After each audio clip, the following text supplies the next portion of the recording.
Hello guys, welcome back to my YouTube channel. आज मैं आपको यूएचवी की यूनिट थर्ड एक्सप्लेन करूंगी। यूनिट थर्ड हमारी है क्या, understanding harmony in the nature and existence. इस यूनिट में बेसिकली हम यही पढ़ेंगे कि कैसे हम हार्मनी को इंश्योर कर सकते हैं नेचर लेवल पे। फर्स्ट टॉपिक है हमारा nature. It is the composition of all units, big or small, sentient or insentient, together can be called nature। तो नेचर हमारा क्या है, कंपोजिशन है सारी यूनिट्स का। यूनिट्स मतलब कोई भी चीज़ यूनिट होती है, जैसे ह्यूमन बीइंग एक यूनिट्स हैं, मटेरियल एक यूनिट्स हैं। तो ये कंपोजिशन है छोटी और बड़ी यूनिट्स का।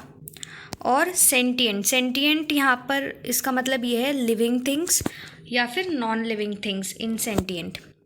और इन सबको मिला के जो है हमारा क्या बनता है, नेचर बनता है। Harmony in nature, these units are infinite in number and we could easily observe that they exist a dynamic balance, self regulation among all these units। ये जो यूनिट्स हैं वो क्या है, इन्फानाइट है। मतलब इन्फानाइट मतलब जिनको हम काउंट नहीं कर सकते। तो ये बहुत सारी यूनिट्स हैं और we could easily observe that there existence. और हम ना उनका एग्जिस्टेंस है उसको ऑब्ज़र्व कर सकते हैं कि वो डायनेमिक बैलेंस है। मतलब हर चीज़ में डायनेमिक बैलेंस है। डायनेमिक बैलेंस कैसे कि ऐसा नहीं है कि ट्री बहुत सारे हो गए तो सॉइल कम पड़ रहा है। ऐसा नहीं है अर्थ में कि हर जगह पानी है तो लोगों को रहने के लिए जगह नहीं है। तो क्या है, हर चीज़ बैलेंस में है। Self regulation among all these unit, और ये क्या है, एक सेल्फ रेगुलेशन है। सेल्फ रेगुलेशन का मतलब क्या है कि अपने आप हो रही हैं चीज़ें, मतलब कोई कंट्रोल नहीं कर रहा है, ये अपने आप रेगुलेट हो रही हैं। रिसाइकलेबिलिटी इन नेचर, रिसाइकलेबिलिटी इन नेचर का मतलब ये है कि जैसे सीड से ट्रीज़ बनते हैं, फिर ट्रीज़ से फिर से सीड बनते हैं, तो ऐसे एक रिसाइकल चलती रहती है नेचर में। This self regulation is harmony और बैलेंस इन नेचर। और ये जो सेल्फ रेगुलेशन है और बैलेंस है, ये क्या है, हमारा हार्मनी इन नेचर है। इसकी वजह से ही हार्मनी इंश्योर हो सकती है हमारे नेचर में। नेक्स्ट पॉइंट है हमारा, natural harmony is necessary for following reasons. Harmony हमें क्यों इंश्योर करनी है अपने नेचर के साथ, उसके रीजंस क्या हैं देखते हैं। Natural harmony is necessary to solve the problem of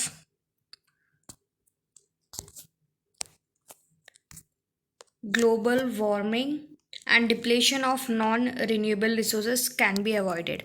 तो हार्मनी नेचर के साथ इंश्योर करना इसलिए ज़रूरी है ताकि हम कंट्रोल कर सकें ग्लोबल वार्मिंग को। और जो भी डिप्लेशन हो रहा है, डिप्लेशन मतलब जो भी चीज़ें ख़त्म हो रही हैं, non renewable resources. Non renewable resources वो होती हैं जो एक बार यूज़ करने के बाद ख़त्म हो जाती हैं। तो उनका जो डिप्लीशन हो रहा है उसको क्या कर सकें, हम कम कर सकें, इसलिए नेचर में हार्मनी ज़रूरी है।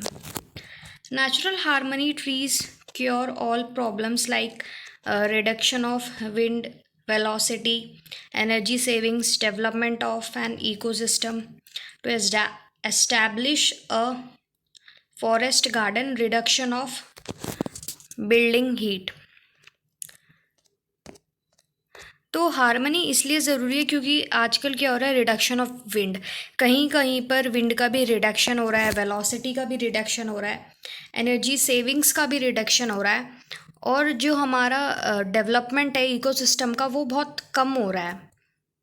तो और क्या है, रिडक्शन ऑफ बिल्डिंग हीट, मतलब जो भी हीट है वो भी उसका रिडक्शन हो रहा है। तो इन सब चीज़ों को बचाने के लिए हमें नेचर के साथ हार्मनी इंश्योर करना ज़रूरी है। नेक्स्ट टॉपिक है हमारा म्यूचुअल फुलफिलमेंट। तो इससे पहले हम 4 ऑर्डर्स देख लेते हैं नेचर के क्या हैं। मटेरियल ऑर्डर, प्राणिक order, animal order, human order. इनको हम आगे देखेंगे ये हैं क्या। Mutual fulfillment implies each unit of four orders of nature is related to each other and enriching to each other. Mutual fulfilment का मतलब ये है कि हर यूनिट, मतलब इन सब ये सारे ऑर्डर्स हैं, इनकी कुछ यूनिट्स हैं, तो हर यूनिट क्या कर रही है, एक दूसरे से रिलेटेड है और एक दूसरे को वो एनरिच कर रही है, मतलब आगे बढ़ने में उनकी हेल्प कर रही है। यही हमारा म्यूचुअल फुलफिलमेंट होता है। In nature, all the units are connected to each other and fulfilling each other. तो नेचर में हर यूनिट क्या है, एक दूसरे से कनेक्टेड है और एक दूसरे को क्या कर रही है, वो फुलफिल कर रही है, मतलब उनकी नीड्स को वो प्रोवाइड कर रही है। Human being is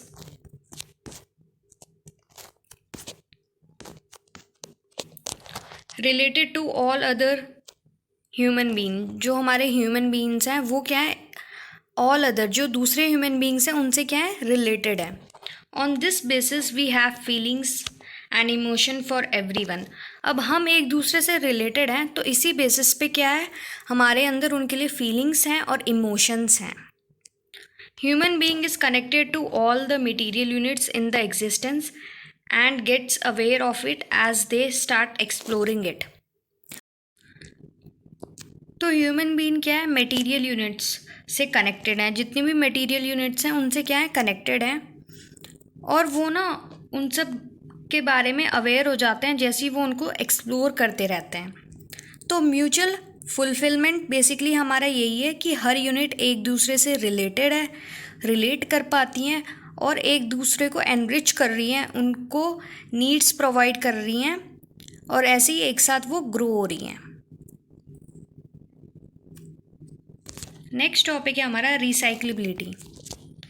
there are several cyclic process as we can see in nature. बहुत सारे साइक्लिक प्रोसेस होते हैं नेचर में, जैसे हमने देखे ही हैं। एग्जाम्पल में cycle of water breeds of plants and animals. इस साइकिल का मतलब ये है कि जैसे साइकिल ऑफ वाटर, वाटर की साइकिल कैसे स्टार्ट होती है, हमारे जो भी लेक्स में वाटर होते हैं वहाँ से वाटर क्या होता है, इवापरेट होता है। इवापरेट होने के बाद वो क्लाउड्स में चला जाता है, वहाँ से क्या होता है, कंडेंसेशन होता है। कंडेंसेशन के बाद वो वाटर फिर से कहाँ पर आ जाता है, हमारी अर्थ पर आ जाता है। तो क्या ये एक साइक्लिक प्रोसेस है। Breeds of plants and animals, और जैसे हमारे प्लांट्स हैं और एनिमल्स हैं वो भी एक साइकिल चलती रहती है। एक प्लांट ग्रो हुआ, उसने फ्रूट्स प्रोड्यूस करे, फ्रूट्स में सीड आए, उन सीड ने फिर से प्लांट्स को प्रोड्यूस करा। तो हमारे नेचर में क्या है, रिसाइक्लेबिलिटी चलती रहती है। It is the circulation of nutrients और मिनरल्स और material between living and non living units of nature. तो ये क्या है, एक सर्कुलेशन है, मतलब एक मूवमेंट है न्यूट्रिएंट्स का, मिनरल्स का और मटेरियल्स का, किसके बीच में, लिविंग और नॉन लिविंग यूनिट्स के बीच में। नेक्स्ट टॉपिक है हमारा self regulation. In forest the growth of trees takes place in a way that amount of soil, plants and animals remain conserved. तो इसमें क्या है, जो ग्रोथ हो रही है ट्रीज़ की वो इस तरीके से होती है कि जो अमाउंट ऑफ सॉइल और प्लांट्स और एनिमल का है वो कंजर्व्ड है। मतलब कभी ऐसा नहीं होता कि ट्रीज़ इतने ज़्यादा हो गए हैं कि हमें सॉइल कम पड़ रहा है, ठीक है, या फिर एनिमल्स इतने ज़्यादा हो गए हैं कि ट्रीज़ के लिए जगह ही नहीं है। तो ये सब चीज़ें क्या है, एक प्रॉपर अमाउंट में होती है, एक बैलेंस में होती हैं और क्या कंजर्व्ड रहती हैं हमेशा। It never happens that number of trees are high and there is lack of soil. मतलब ऐसा कभी नहीं हुआ कि जो ट्रीज़ की क्वांटिटी बहुत ज़्यादा हो गई है जिसकी वजह से सॉइल की कमी पड़ रही है।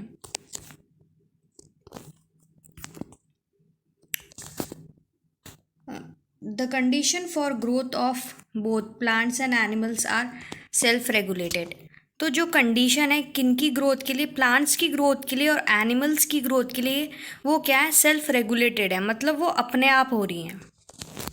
रिसाइक्लेबिलिटी and self regulation are responsible to maintain harmony in nature. और रिसाइक्लेबिलिटी और सेल्फ रेगुलेशन किसके लिए रिस्पॉन्सिबल है? हार्मनी इन नेचर को मेंटेन करने के लिए रिस्पॉन्सिबल है। अब हम देखते हैं 4 orders exist in nature. 4 orders कौन से हैं नेचर में? फर्स्ट ऑर्डर है हमारा material order. Most of the members of this order are non living things. Most मतलब ज़्यादातर मेंबर्स इस ऑर्डर के क्या है? नॉन लिविंग थिंग है, मतलब जो जी नहीं सकते वो हैं। All various forms of energies like sound, light, heat, gravitational energy are also part of this order.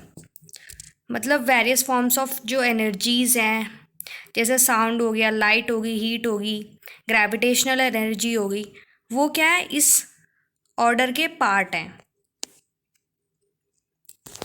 The fundamental characteristics of this order is composition and decomposition. जो फंडामेंटल कैरेक्टर्स है इस ऑर्डर का वो क्या है? कंपोजिशन है और decomposition है।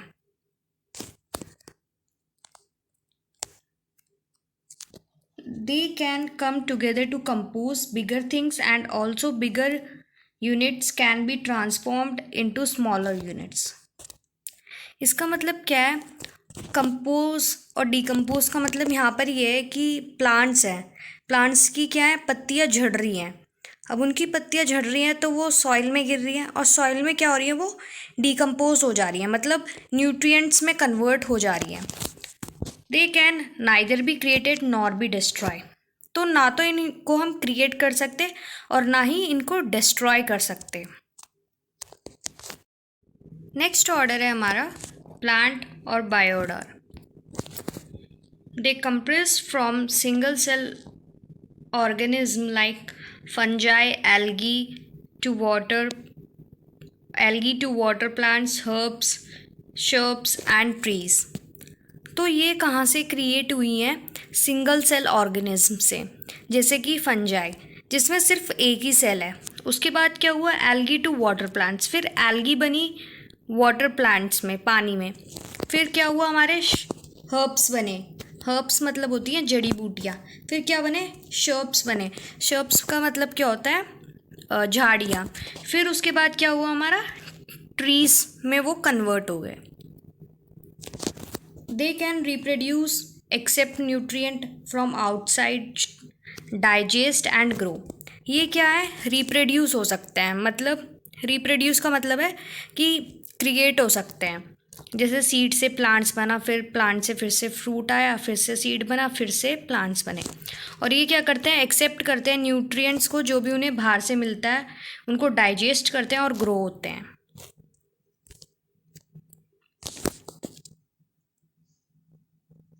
दे also provide nutrient to the animal and human order.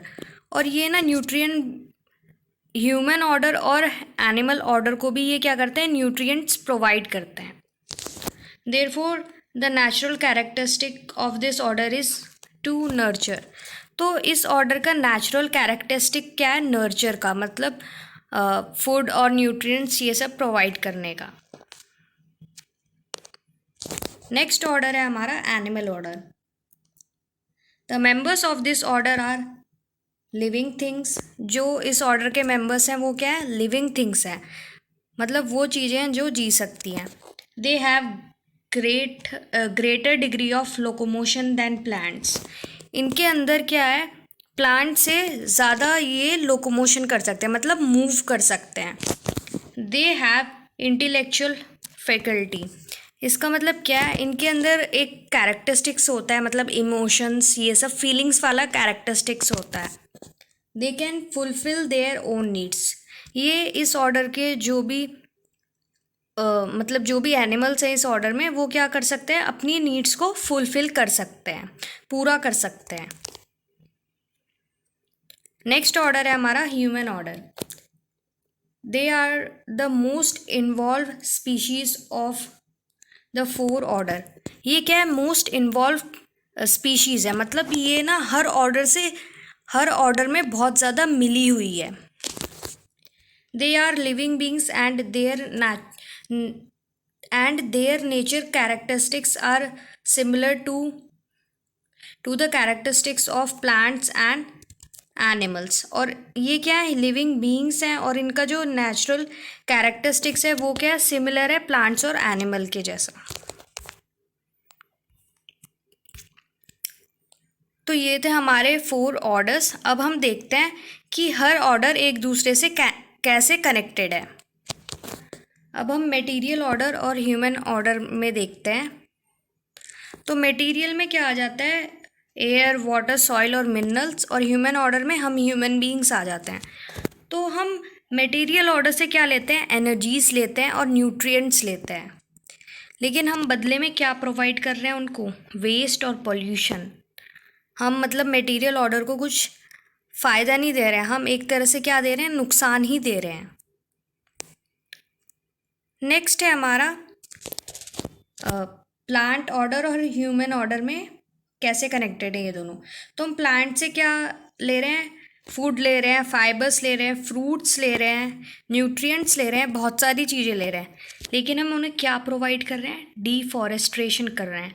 Deforestation मतलब प्लांट्स को काट रहे हैं, पेड़ों को काट रहे हैं, तो हम उन्हें कुछ प्रोवाइड नहीं कर रहे, उल्टा उनका क्या कर रहे हैं, नुकसान ही कर रहे हैं। अब हम देखते हैं मटेरियल ऑर्डर और एनिमल ऑर्डर में क्या कनेक्शन है। तो एनिमल से क्या हो रहा है, मटेरियल ऑर्डर में एक रिसाइकलिंग प्रोसेस हो रहे हैं। नेक्स्ट है हमारा प्लांट ऑर्डर और एनिमल ऑर्डर एक दूसरे से कैसे कनेक्टेड है। तो जो एनिमल्स हैं वो क्या प्लांट ऑर्डर से क्या ले रहे हैं, फूड ले रहे हैं और शेल्टर ले रहे हैं। ये शेल्टर है, एल यहाँ पर मिसिंग है। तो क्या ले रहे हैं एनिमल्स, फूड ले रहे हैं और शेल्टर ले रहे हैं, और प्लांट्स को क्या प्रोवाइड करा रहे हैं, पॉलिनेशन प्रोवाइड करा रहे हैं।